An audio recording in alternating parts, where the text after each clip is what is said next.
The stars had always called to humanity. For thousands of years they looked up at the night sky and dreamed of what lay beyond. And when they finally reached those stars, they found that they were not alone. The Galactic Council had existed for millions of years.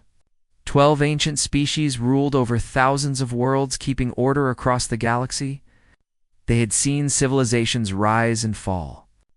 They had watched young species destroy themselves in wars. And they had learned one simple truth: power must be controlled. When humanity first made contact in the year 2347, the Council was curious. These creatures from the small blue planet were different. They were loud. They were emotional. They moved fast and asked too many questions. But they also followed the rules. They signed the treaties. They paid their dues. And so the Council allowed them to join. 40 years passed. Fleet Admiral Tae-woo stood on the command deck of the starship Everest. He was a tall man with gray hair and tired eyes. He had served in the fleet for 35 years. He had seen humanity grow from a single planet to a civilization of 50 worlds. He had watched his people build cities on distant moons and plant flags on planets that had no names, and now he watched the holographic transmission that would change everything. The image showed the council chamber on Velthus Prime. It was a massive room with seats arranged in a circle. Each seat belonged to one of the 12 ruling species. At the center stood High Arbiter Golas of the Metherani. He was a tall creature with pale blue skin and 4 arms. His voice was cold and flat, like metal scraping against stone. "The Council has reached a decision," Gola said. "Humanity has expanded too quickly. Your military grows stronger each year. Your colonies spread across sectors that were meant to remain empty. This cannot continue." Admiral Tae-woo felt his hands tighten into fists, but he said nothing. He only watched Ambassador Yuna stood before the Council. She was a small woman with short black hair and sharp eyes. She had spent 20 years as a diplomat, learning how to speak to aliens who thought in ways humans could never understand. She had always believed that words could solve any problem. "High Arbiter," she said, keeping her voice calm, "humanity has followed every law. We have respected every border. We have never attacked another species. What crime have we committed?" Golas tilted his head. The gesture might have been confusion or contempt. With the Methroni, it was hard to tell. "You have committed no crime," he said. "But the Council does not wait for crimes. We prevent them. Your species is young and aggressive. Your history is filled with war. We cannot allow you to become a threat." Yuna took a breath. "What does the Council demand?" "3 things," Golas said. "First, you will surrender your outer colonies. All humans living beyond the Kestrel boundary will return to your core systems. Second, you will reduce your military fleet to 100 vessels. Third, you will accept protective oversight from the Council. Our observers will monitor your government and your military to ensure compliance." The words hung in the air like poison. On the Everest, Admiral Tae-woo closed his eyes. He had known this day would come. He had warned the Parliament for years. The Council feared humanity, and fear, in the end, always led to violence. Ambassador Yuna stood very still. "And if we refuse, then the Council will act," Golas said. "All trade with human worlds will stop. Your ships will be forbidden from using Council space lanes. Any vessel that leaves your borders will be destroyed. You will be isolated until you learn to accept your place." "Our place?" Yuna said. Her voice was still calm, but there was something sharp beneath it. "And what place is that, High Arbiter?" "A small one," Golas said. "Where you belong." The transmission ended. Admiral Tae-woo opened his eyes. Captain Hannah stood beside him. She was young, only 32, but she had proven herself in a dozen battles. Her face was hard to read, but he could see the anger in her jaw. "What do we do?" she asked. Tae-woo did not answer. There was nothing to say. On Earth, the Parliament debated for 3 days. Some members wanted to fight. General Dae-hein, the commander of ground forces, argued that surrender would only invite more demands. "They will take our colonies today," he said. Tomorrow, they will take our ships. And the day after, they will take our freedom. But others disagreed. The Council had thousands of warships. Humanity had barely 300. A war would mean death for millions. Perhaps billions. Ambassador Yuna returned to Earth to give her report. She stood before the Parliament and spoke the truth. The Council does not want peace, she said. They want control. They fear what humanity might become. And fear makes people do terrible things. She paused.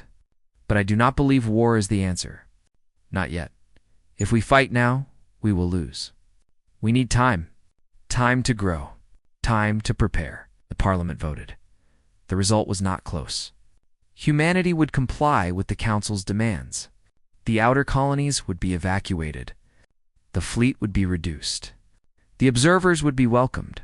Peace would be preserved. Admiral Taewoo received the order on the Everest. He read it twice, then handed it to Captain Hannah. Begin the evacuation, he said. All ships will return to core systems within 60 days. Hannah took the order. Her hand was shaking, but her voice was steady. Yes, Admiral. She turned to leave, but Taewoo stopped her. Captain, he said quietly, this is not over. Hannah looked at him, sir. Taewoo walked to the window of the command deck. Outside, the stars burned cold and bright. Somewhere out there, the Council was celebrating. They thought they had won. They thought humanity had been tamed. They were wrong. The Parliament has chosen peace, Taewoo said, and we will obey. But peace is not surrender, and obedience is not weakness. He turned to face her. Remember that, Captain. The day will come when humanity answers. And when that day comes, we will be ready. Hannah nodded slowly. She did not fully understand his words. Not yet, but she would. The evacuation began the next morning. Ships filled with families left the outer colonies. Children pressed their faces against windows, watching their homes grow smaller and smaller until they disappeared into the darkness. 800 million humans were coming home, and the galaxy watched in silence. Believing the matter was settled, it was not. 3 months had passed since the Parliament's decision. The evacuation was almost complete. Ships moved slowly through the darkness of space, carrying the last humans away from the outer colonies. They traveled in long lines, like ants returning to their nest. Dr. Minho stood at the observation window of the research station on Kestrel 7. He was a xenobiologist, a scientist who studied alien life forms. He had spent 8 years on this small moon, collecting samples and writing reports that nobody read. Now he was leaving. The station was empty. His colleagues had departed weeks ago. Only Minho remained, gathering the last of his data. He was a careful man. He did not like to leave things unfinished. His personal communicator buzzed. A message from his sister on Earth. Come home safely, she had written. Mother is cooking your favorite soup, Minho smiled. He typed a quick reply, then turned back to his work. 2 hours later, he boarded the transport ship Starling. It was a civilian vessel, slow and unarmed. 300 passengers were on board, mostly scientists and their families. Children ran through the corridors, excited for the journey. Their parents smiled and pretended that everything was normal. The Starling joined a convoy of 17 ships. They flew together for safety, though nobody expected danger. The war had been avoided. The Council had won. There was nothing left to fear. They were wrong. The attack came without warning. Valari warships appeared from nowhere. They were sleek and black, like sharks moving through water. Their weapons charged with a low hum that could be heard even in the vacuum of space. Captain, Hannah was 3 sectors away when she received the distress signal. She stood on the bridge of the patrol ship Sentinel, one of the few military vessels still allowed to operate. All ships, this is the transport convoy at marker 773, the message said. The voice was shaking. We are under attack. Repeat, we are under attack. Valari warships. They came from the message cut off. Hannah's blood turned cold. Set course for marker 773. Maximum speed. Her crew moved fast, but they all knew the truth. They were too far away. By the time they arrived, it would be over. The Valari showed no mercy. Their weapons cut through the transport ships like knives through paper. The Starling was hit first. Its hull split open, and 300 people were thrown into the cold emptiness of space. Dr. Minho died in seconds, his body freezing before he could even scream. One by one, the ships fell. Mothers held their children. Husbands reached for their wives. Old men closed their eyes and whispered prayers to gods they had forgotten. None of it mattered. When Captain Hannah arrived, she found only wreckage. 17 ships. 400,000 people. All gone. She stood on the bridge of the Sentinel and stared at the floating bodies. Some were still wearing their civilian clothes. Some were still holding hands. She had seen death before. She had fought in battles and lost friends. But this was different. This was not war. This was murder. "Get me a direct line to Earth," she said. Her voice was quiet. "Tell them what happened. Tell them everything." The news spread across human space like fire. On Earth, the Parliament called an emergency session. Ambassadors shouted at each other. Some wept, some demanded blood. General Daehyun sat in the corner, silent and pale. His daughter had been on the Starling. She was 24 years old. She had been a teacher. Now she was dead. Ambassador Yuna went to the council. She walked into the great chamber on Velthus Prime and stood before the 12 species. Her hands were shaking, but her voice was strong. 400,000 innocent people, she said.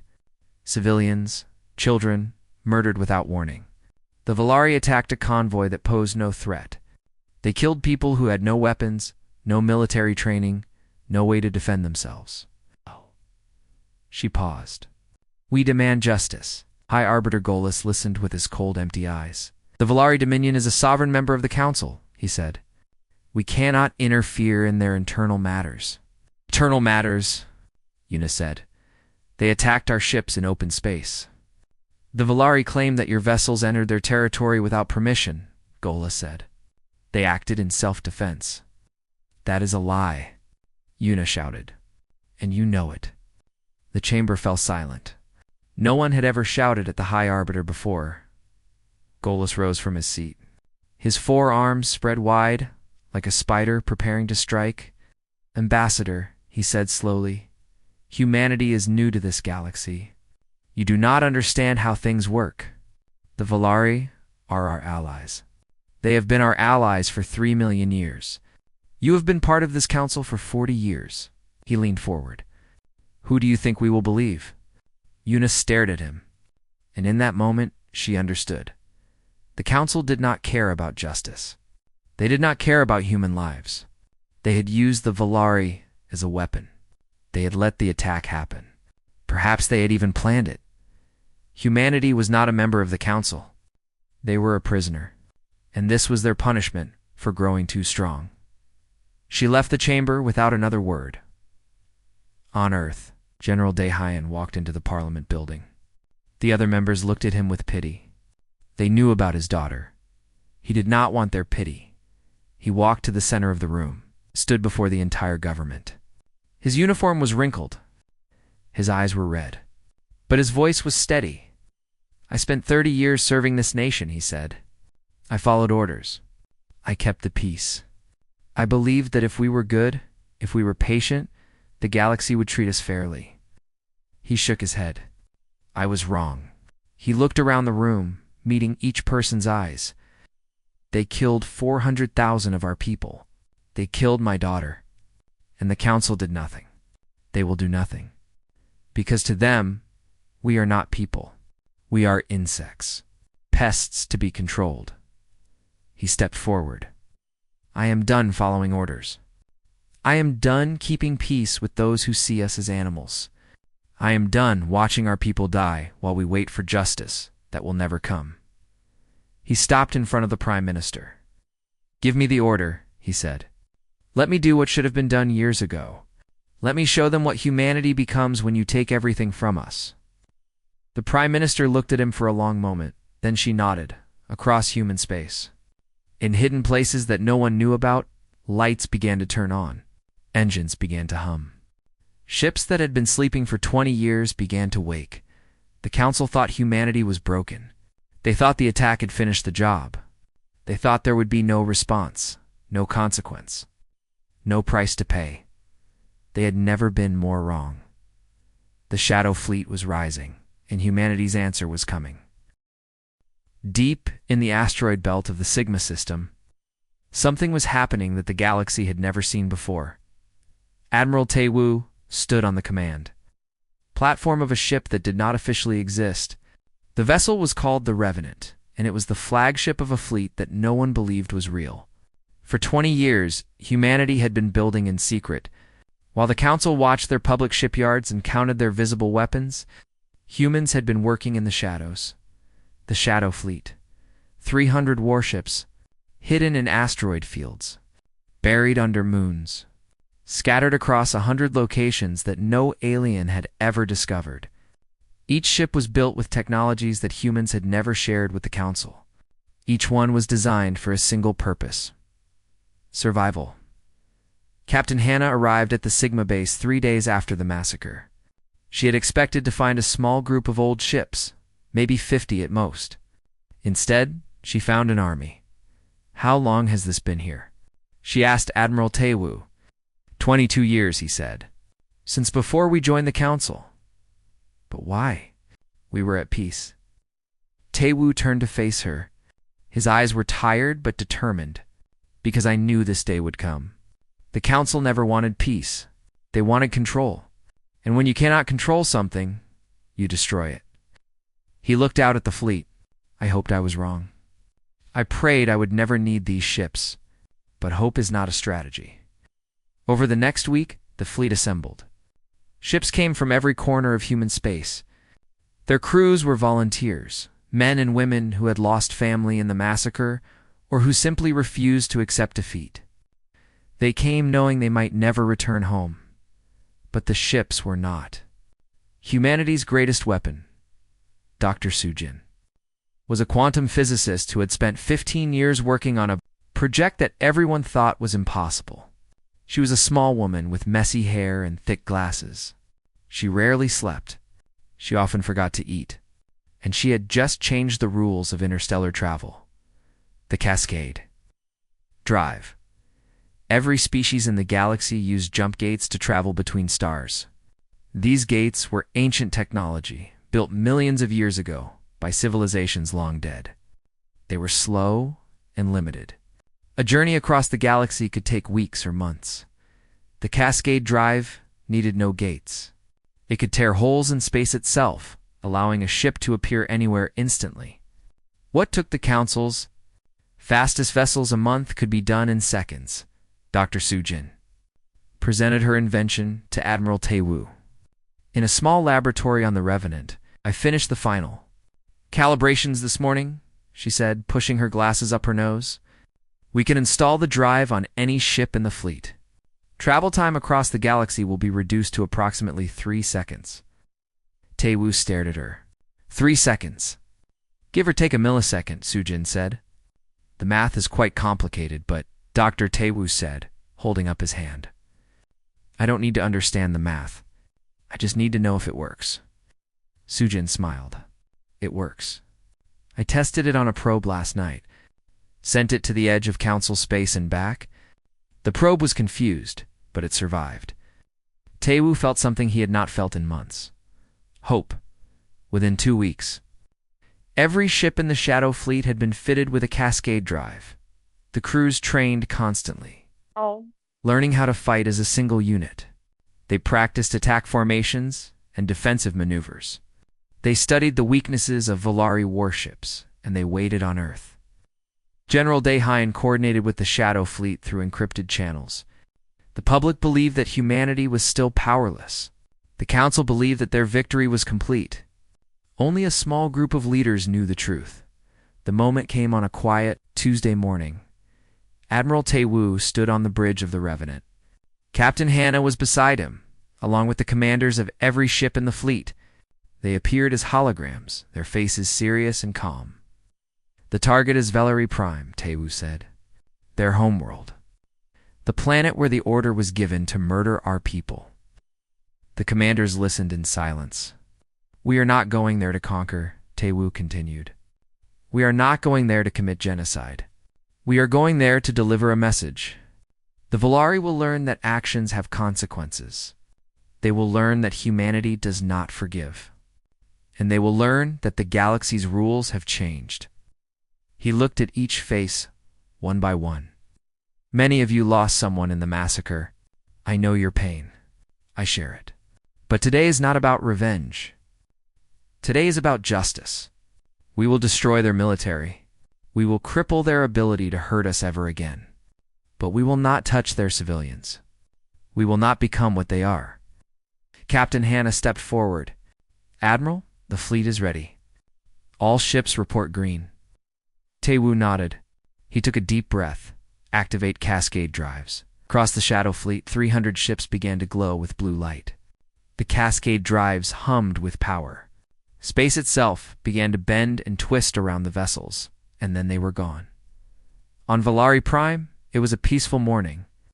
The 4 moons hung in the purple sky. Ships moved slowly through orbital stations. The military command center was quiet.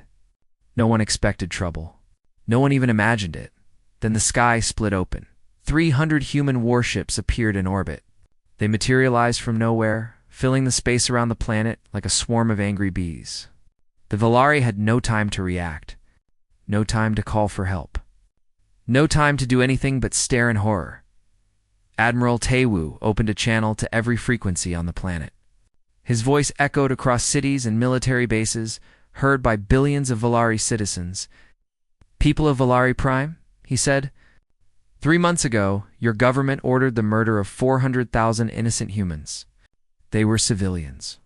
They were children. They had done nothing wrong. And your leaders killed them without mercy." He paused. "You wanted peace. We offered it. You answered with blood. Now hear humanity's answer." The Shadow Fleet opened fire. The Volari military never had a chance. Their ships were caught by surprise, unable to organize or fight back. Within hours, their orbital defenses were destroyed. Their shipyards were burning. Their command centers were silent. Admiral Taewoo watched the battle from the bridge of the Revenant. There was no joy in his eyes, only grim satisfaction. "Admiral," Captain Hannah said, "the Volari High Command is requesting to surrender." Taewoo nodded slowly. "Accept their surrender," he said, "and make sure the entire galaxy hears what happens next." Humanity had answered, and the galaxy would never be the same. The Volari Dominion fell in 6 days. Admiral Taewoo accepted their surrender on the 7th morning. The ceremony took place on the bridge of the Revenant, broadcast across every channel in the galaxy. The Volari Prime Minister knelt before him, his pale gray skin trembling with fear and shame. "We accept your terms," the Prime Minister said. "Complete disarmament. Removal of our military leadership. Payment of reparations to the families of those killed." He looked up at Taewoo with desperate eyes. "Please, Admiral. We have given you everything you asked. Will you spare our people?" Taewoo looked down at him for a long moment. "The Volari people are not our enemies," he said. "Your military murdered our civilians. Your government ordered the attack. But your farmers, your teachers, your children, they did nothing wrong." He stepped back. "We are not here to conquer. We are here for justice. Your military is finished. Your leaders will face trial. But your civilization will survive." The Prime Minister lowered his head. Tears fell from his eyes. He had expected destruction. He had expected humanity to do what the Volari would have done. Burn everything. Kill everyone. Leave nothing behind. Instead, they showed mercy. Across the galaxy, billions of aliens watched the broadcast in stunned silence. This was not how wars ended. This was not how young species behaved. Humanity had been given absolute power over their enemies, and they had chosen restraint. The Council was in chaos, on Velthus Prime. The 12 ruling species gathered in emergency session, High Arbiter. Golas stood at the center, his forearms waving with agitation. "This is unacceptable," he shouted. "The humans have attacked a sovereign member of the Council, have committed an act of war against all of us." But the other species were not so eager to fight.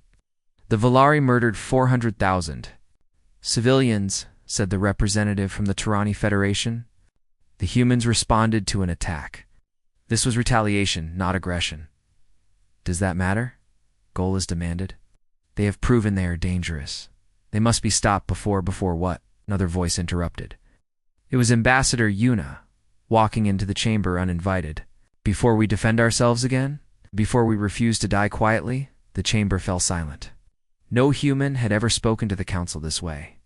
Yuna walked to the center of the room and faced Golas directly. You think we don't know the truth? She said. You think we haven't figured out what really happened? Golas stiffened. I don't know what you mean then, let me explain. Yuna raised her hand, and a holographic display appeared in the air.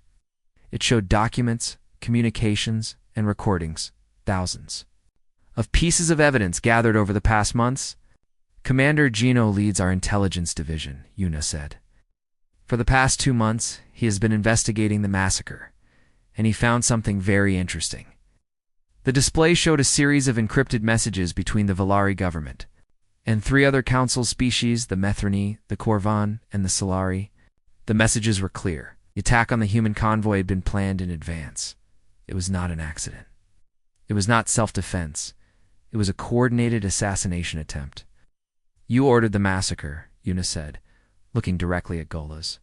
You and your allies decided that humanity was growing too strong.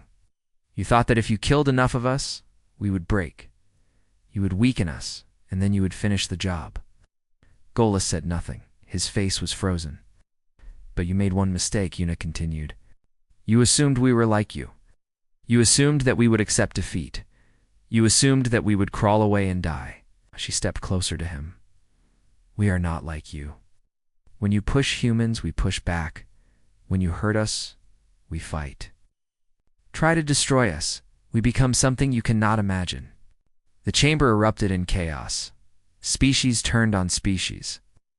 The Tyranny accused the Methrani of conspiracy. The Solari denied everything. Ancient alliances that had lasted millions of years crumbled in minutes, and humanity kept fighting. Captain Hana led the assault on the Methrani command station. It was a massive structure floating in the orbit of their homeworld, the center of their military power. For 3 million years, no enemy had ever touched it. Humanity touched it. The battle was short but fierce. The Methrani had powerful weapons and skilled warriors, but they were not prepared for the cascade drive. Human ships appeared behind their defenses, inside their formations, where they could not be stopped. Within hours, the station was disabled. Hannah led the boarding party herself. She walked through the corridors with her weapon raised, stepping over the bodies of enemy soldiers. She thought of Dr. Minho, the scientist who had died on the Starling. She thought of the 400,000 people who had been murdered because the Council feared what humanity might become. She felt no guilt. It was only grim determination. They found High Arbiter Golas hiding in the command center. He was surrounded by guards, but they surrendered when they saw the human soldiers. Golas looked at Hannah with hatred in his eyes. You will regret this, he said. The Council will never accept your species. You will be hunted across the galaxy. Hannah looked at him calmly. The Council is finished, she said. Your conspiracy is exposed. Your allies have abandoned you. And you are under arrest for crimes against humanity. She nodded to her soldiers, and they took Golas away. Over the next 3 months, humanity continued its campaign of justice. Every species that had participated in the massacre faced consequences. Their military fleets were destroyed. Their governments were forced to surrender their leaders for trial. Their people were left unharmed. It was a new kind of war. It's not conquest, not genocide. It's just accountability. General Dahine watched the final battles from Earth. His daughter was still dead. Nothing would bring her back. But for the first time since the massacre, he felt something other than pain. He felt hope. The trials were held on a neutral station in the Omega Sector. Leaders from 4 species stood accused of conspiracy to commit genocide. The evidence was overwhelming. The verdict was unanimous. Guilty. The galaxy watched as High Arbiter Golas was sentenced to life imprisonment. The Valari military commanders who ordered the attack were executed. The politicians who had approved the conspiracy were removed from power. Justice was served, but the work was not finished. The old order was destroyed. The council that had ruled for millions of years was broken. Something new had to take its place, and humanity would build it. Admiral Tae Woo met with leaders from species across the galaxy. Not the old rulers who had tried to destroy them, but new voices species who had been oppressed, ignored, or treated as lesser beings by the council. "We do not want to rule," Tae Woo told them. "We do not want to replace the council with ourselves. We want something different, something better." "What do you want?" asked the Tarani representative. Tae Woo looked out at the stars. "Equality," he said. "A galaxy where every species has a voice, where no one is forced to kneel, where justice is not just a word, but a reality." The Tarani nodded slowly. "That sounds like a dream," she said. "All great things start as dreams," Tae Woo replied. "The question is whether we have the courage to make them real." Across the galaxy, species began to answer. The old order was dead, and something new was being born. 1 year had passed since the massacre. 1 year since humanity had risen from the ashes and changed the galaxy forever. The Galactic Council no longer existed. The ancient structure that had ruled for millions of years was gone, dissolved by its own corruption and arrogance. In its place stood something new. The Interstellar Compact. The signing ceremony took place on a space station built specifically for this moment. It floated in neutral space, far from any homeworld, a symbol that no single species would dominate this new alliance.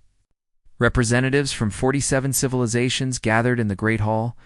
Some had been members of the old council. Most had not. All of them understood that the galaxy was entering a new age. Ambassador Yuna stood at the podium, looking out at the assembled delegates. She had spent the last 6 months traveling from world to world, negotiating, convincing, and building trust. It had been the hardest work of her life, but now, finally, it was complete. "For millions of years, this galaxy was ruled by fear," she said. "The strong controlled the weak. The old crushed the young. Species were judged not by their character, but by their power." She paused. "That ends today." She gestured to the document floating in. Holographic display behind Hertha founding. Charter of the Interstellar Compact.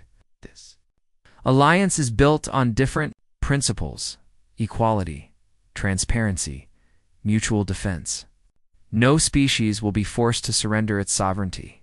No government will be allowed to attack civilians without consequence, and no ruler will be above the law. She turned to face the delegates directly. Humanity did not ask for this responsibility. We did not seek to remake the galaxy. But when we were attacked, when our people were murdered, when justice was denied, we refused to accept it. We fought back, and we won. The hall was completely silent. "But victory means nothing if we become what we fought against," Yuna continued. "Power without wisdom is tyranny. Strength without mercy is cruelty. We have proven that we can destroy. Now we must prove that we can build." She stepped back from the podium. "I present to you the Interstellar Compact, a new beginning, a new hope. For all of us." One by one, the delegates came forward to sign. Species that had been enemies for centuries stood side by side. Ancient grudges were set aside. Old wounds began to heal. When the last signature was complete, the hall erupted in applause. General Daeheim was appointed as the first human, representative to the Compact's Security Council. He had not wanted the position. He had wanted to retire, to return to Earth, and try to find peace. But duty called him one last time. He stood before the Security Council on its first official session. Around him sat representatives from 12 species, not the old rulers, but new voices chosen for their integrity and wisdom. "My daughter died in the massacre," Daehyun said. "Her name was Ji Young. She was a teacher.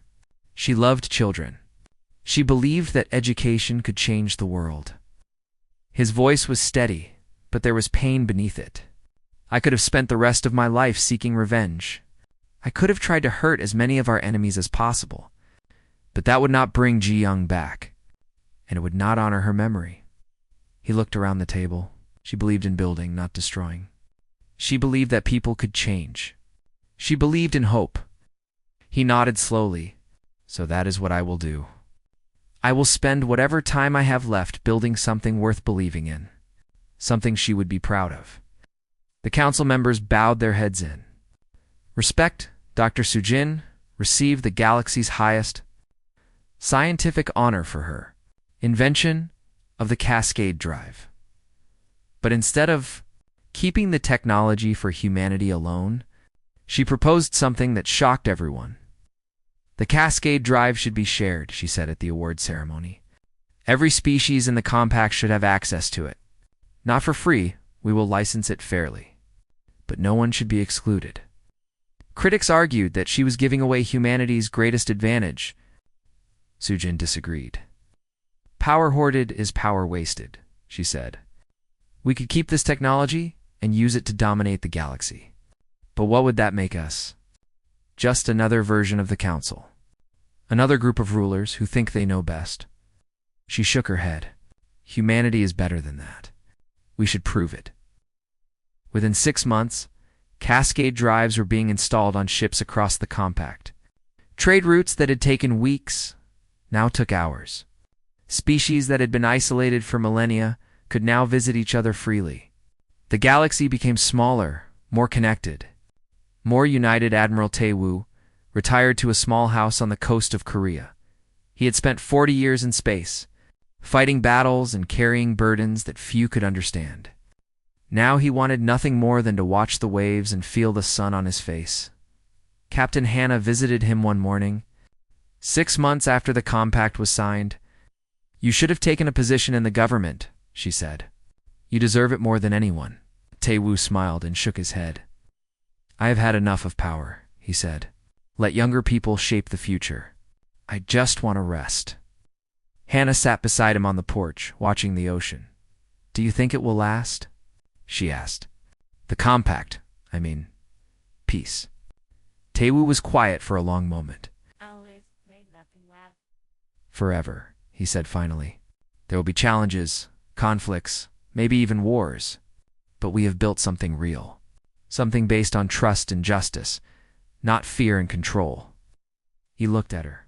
Will it be perfect? No. Will it survive? That depends on people like you. On whether the next generation is willing to fight for what we created. Hannah nodded slowly. I will fight, she said. As long as I have breath, I will fight. Tae-woo reached over and patted her hand. I know you will. On the research moon of Kestrel 7. Where Dr. Minho had spent his final days, a memorial was built. It was a simple structural wall of black stone rising from the dusty surface. Carved into the stone were 400,000 names, each one representing a life lost in the massacre. At the base of the wall, an inscription was written in every language of the compact. They demanded we kneel. We chose to stand. They struck in darkness. We answered in fire, not for conquest. Not for glory. For those who could no longer speak for themselves, may they rest in peace. May we never forget. Captain Hannah visited the memorial every year on the anniversary of the massacre. She would stand alone in the thin atmosphere, reading the names, remembering the people behind them. She never spoke. She never cried. She just stood there, honoring the dead in silence. One year, a young officer joined her. He was barely 20. Fresh from the academy, eager to prove himself. Captain, he said hesitantly, may I ask you a question? Hannah nodded without looking at him. Everyone says you were a hero in the war, the officer said. They say you led the boarding party on the Methrony station. They say you captured High Arbiter Golas himself. Paused. But you never talk about it. Why? Hannah was quiet for a long time, because war is not something to be celebrated, she said finally. Yes, we won. Yes, we achieved justice. But people died. Good people. Innocent people. On both sides, she turned to face him. A hero does not brag about the people they killed. A hero remembers the people they could not save. The young officer lowered his eyes. I understand, he said softly. Hannah looked back at the memorial wall. No, she said. You do not understand. Not yet. But one day, if you are unlucky, you will. The galaxy continued to change. The interstellar compact grew stronger each year. Old enemies became partners. Old wounds slowly healed. Species that had never spoken to each other built relationships across the stars. Humanity did not rule the galaxy. They did not try to. They simply proved that a better way was possible, a way based on equality, justice, and respect. The Council had believed that humanity was too young, too aggressive, too dangerous to be trusted. They had tried to control them. They had tried to break them. They had tried to destroy them. They had failed, because humanity was not defined by their youth or their aggression. They were defined by their stubbornness, their courage, and their refusal to accept injustice. When pushed, they pushed back. When attacked, they fought. When defeated, they rose again, and when given the chance to build something better, they did. The stars no longer looked down on humans as newcomers. The stars knew them now, knew their strength, knew their mercy, knew that they were people worth standing beside. The galaxy had learned its lesson, and humanity had found its place among the stars.